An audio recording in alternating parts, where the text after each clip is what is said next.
I think I've come up with a final plan on how I'd like to have our TDS and HughesNet failover occur. Initially, I was just going to use different VLAN tags, but I found that that could be problematic if you're trying to use the Aruba wireless, because VLAN tagging is a little harder in that sense. So to get around that, I came up with a new idea of purchasing a pfSense SG1100, which is a full-featured firewall. Very inexpensive, under $200. It only has 3 ports on it, and here's essentially what I want to do. I want to have the TDS VPN connection, like our internal system, our firewall. It's going to continue to connect directly to the switch. We're going to have a sense wire. You'll see there's 2 here. There's going to be a sense wire going to the net gate, the pfSense box, and it's going to just be there to sense to see if we have a gateway on TDS. Our secondary wire will be coming from HughesNet into the firewall, and that will be sensing to see if we have a HughesNet connection. Then we have a third line here coming back into the switch, and that is just connecting as a client, and that's where the VPN traffic will be going back into our switch. So the idea here is if we had a failure on TDS, the sense wire would detect that. It would switch the routed ISP to be HughesNet through the VPN, and then that would redirect to our clients. So in this case, we wouldn't want our Chromebook to have a VPN connection to be able to auto-select the gateway destination. So we would just leave that as a basic device plugged into the switch. But then we'd have the office, which would be securely connected to the VPN, and any gateway traffic and only gateway traffic that comes through will be parsed by that client. So this means that if you try to print something, it's not going through the VPN. It would only be outbound traffic. And that seems to be a good security compromise, considering it's all internal traffic anyway. So in the event of a failure, and we see a issue with our sensing on the internal TDS line coming back into the netgate, we should now see that everything's working right with our office computer, but that our Chromebook goes offline. So I'm going to simulate this whole thing right here just to show how this plan works. I'm going to break the connection with TDS. Before I do that though, let's start pinging just to show that it's working. So here is our simulated Chromebook. So I'm going to go ahead and start pinging that. And there we go, sure enough, there's data coming through. Now I'm going to come over here to our simulated office device and start pinging. And sure enough, data's coming through. You can see here also I have the page open for the pfSense box, and it shows right now that Cisco is running as the main ISP. That's because it's internal to our network, so it's seeing it as the Cisco firewall, and it's just taking its basic DHCP address from that, and you can see that right here.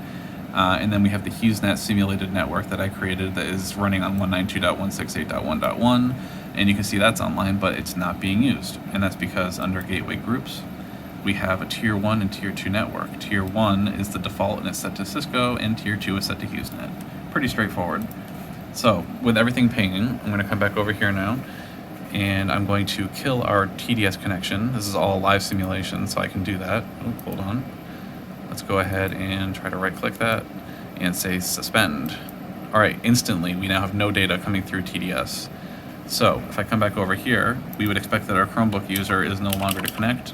I expect the pipeline probably broke with SMNTP. It's IMCP, sorry, excuse me, ICMP. So I have to restart that pipeline to prove that it's really down. So let's cancel. I'm gonna restart that ping. Sure enough, no data, we're offline.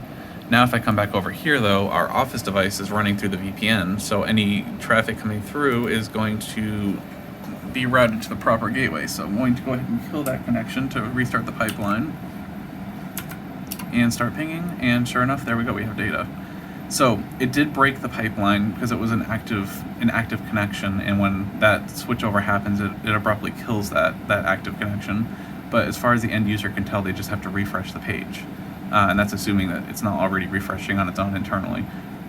But there you go, that's a demonstration of how this would work, and it's pretty straightforward. It's using wireguard. It's a newer protocol, but it doesn't really matter because we're not looking at the security aspect of things. This is simply a way to transfer gateway traffic. It's already trusted on our network anyway, so even if someone was to snoop that data, it would be no different than having full access to the switch anyway. So there's no security concerns with this method of handling gateway traffic. It would just be a passive VPN connection on the clients that we would wish to have access to the HughesNet connection. And the reason we have to do this, obviously, is because it's a metered connection. We don't want anyone, just anyone, using it for YouTube. This would be for administrative purposes or emergency services.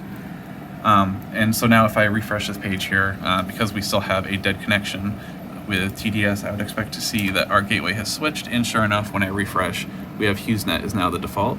We see a 100% packet loss, and it switched over. So we should now be running on tier 2, and there it is, HughesNet online.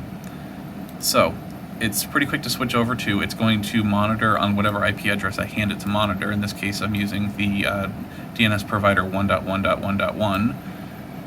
So if we come back over here now, I should be able to resume that connection.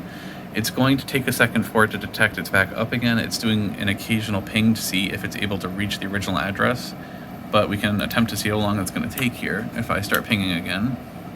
Oh, look at that, it's right back up again. So we are back on TDS again, and that should be reflected over here if I hit refresh. Let's see what happens here. Ooh, maybe I have to hit refresh over here. Oh, I see. It's so HughesNet appears to still be the default right now. Well, hold on now. Oh, yeah, that would make sense. So the reason that our Chromebook is able to ping immediately is because it was directly connected to the Cisco switch, and like the original Cisco firewall. So that would come up right away. But our Office device is still lagging behind and using HughesNet. It's still getting a connection. You can see down there, it's still loading a connection, but it's still using HughesNet just because it hasn't checked yet to see if the Cisco system is back up for the gateway yet. So, I mean, when I do refresh it, eventually it's going to say that it has switched back over again. And there it is. We're back to Cisco. So online. And you can see that switch over, because it was handled more gracefully. There wasn't an immediate cutoff. It did the proper transfer of gateways, so you don't see that disruption that you get when the service is cut. And there you go. So if you have any questions about this, please let me know. I'm pretty much approved to buy this part right now, and I think this is a very elegant solution for handling gateway failover. I like the idea of encapsulating the traffic so that it's not interfering with normal internet traffic. The gateway would just be running on a different address of something like, say, 10.0.0.1. But that's all I'm really doing. I'm just changing out the gateway through the VPN. All internal traffic is still handled as though it was native, because it is native. So anyway, there it is, all simulated and running. Please let me know if you have any questions.